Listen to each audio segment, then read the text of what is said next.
Emergency alert, threat level severe. This was no normal Amber Alert. I woke up to the sound of my phone making a tone I've never heard before, sort of a rapid-fire pinging. I turned it on to see what was going on, and there was some sort of alert notification. What was odd was that I couldn't close it or even turn my phone off. The screen simply would not respond to being powered off. I couldn't screenshot it either. All functions other than scrolling were disabled. But this is what it said. Alert reports of an anomalous signature on radar were reported near your location. Advisory, stay indoors.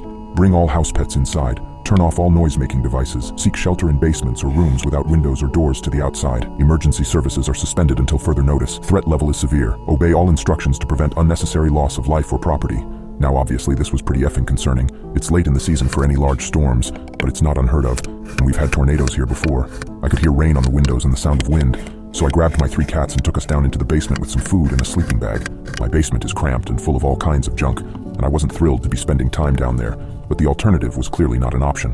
While the cats wandered around, digging in boxes and knocking things over, I had time to sit and read the alert over again, which is when things started to seem strange. I must have missed it the first time, but now I noticed the warning to turn off all noise-making devices. What did that mean? Why would that be important? Even with a television at full blast, you'd certainly be able to hear a tornado coming. I only realized something was really wrong when I looked closer at the actual alert itself. The interface of the warning wasn't one I recognized. The border wasn't consistent with any apps or the OS. It had clearly been opened by a third-party app, but I wasn't sure which one or how it could have done so. I wondered if it was a virus. I had to work in a few hours, and I didn't want to stay awake for nothing. Leaving the cats downstairs, I went up and turned on the television in the living room. I wasn't really sure what to expect, but I couldn't help feel another jolt of fear when that same message popped up in a traditional emergency broadcast. That awful klaxon made my heart rate spike, so I turned it off and went back to the basement to wait it out.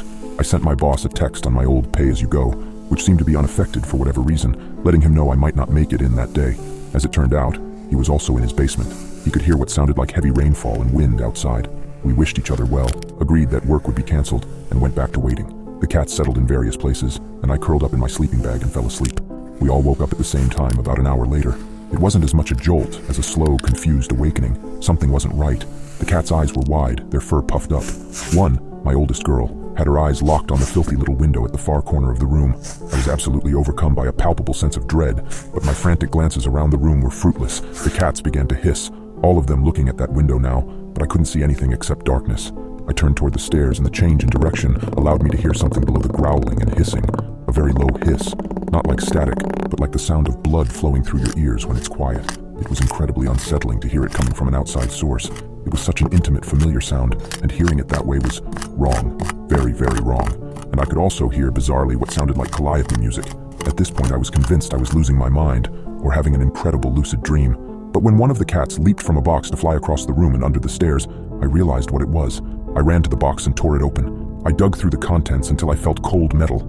I lifted out the toy, which had been activated by my cat's weight, and scrabbled for the battery panel. Once the batteries were out and the music had stopped, I stood breathing heavily, holding the little bear in my hands. A music box my mom had given me as a kid. The bear, rosy-cheeked, smiled up at me, and I thought I would scream. The hissing noise was louder here, oppressive. It blocked out everything, even my breathing. I've heard the phrase paralyzed with fear before, and I detested it, thinking of it as a clumsy exaggeration. But now I realized it wasn't. It was a very real feeling.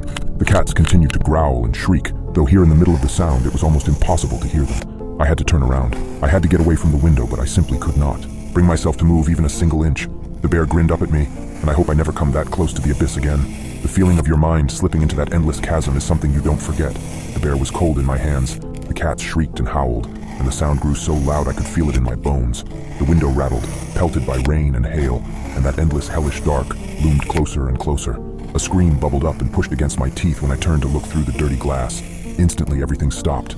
The cats, the hissing, the rain and wind. The basement was silent. The cessation of every single sound in that room was almost enough to send me teetering off the edge. I shivered violently, suddenly freezing. Something was outside, looking in at me. It glowed dimly with a strange, completely alien light, dirty orange, the color of a nuclear sunset. The panic was so great now that it had transformed into an almost ethereal disassociation. The calm before the predator rips into flesh and bone. Something was at the window. I looked at it with glassy eyes. I don't know what it was. Looking at it was painful in a way I can't describe. The sight of it, so completely foreign, made my brain feel as if it was being exploded violently outward, tearing at the seams. The only thing that comes close is an optical illusion, something that exists but cannot be. Whatever it was, it had no business here. It was a kind of cloud, a solidified mist, like smoke, but this smoke was very much alive and aware, and it was massive. I think it must have messed with some of my other senses, because I was very much cognizant of the fact that it was larger than my house, larger than many houses, and it had been drawn to the calliope music. It watched me, shapes swirling and dissolving constantly in its body, but it had no defined shape. It flowed like water, slid down the window in rivulets that did not obey gravity, but instead searched for cracks in the glass. I was aware of time passing, a lot of time. What broke the spell was the sight of one of those drops discovering and worming its way through a hairline crack in the window frame. Paralysis became flight. In what felt like an instant, I was pounding up the stairs, my mouth wrenched open in a silent howl. The cats swarmed up past me and were gone the moment the door was open. I slammed it shut and ran for the bathroom, where I bolted the door and promptly vomited into the toilet. I flushed the strange reddish-brown contents and curled on my side, wedged between the toilet and the tub, my face against the cool porcelain. I passed out. When I woke up, it was half a day later and my cats were furious at the lack of food. I've been in a daze since I woke up. The alert is gone, but it seems the phone lines are down. I have access to the internet, but it's not behaving correctly. I have access to some sites, but not others. I can't bring myself to leave the house.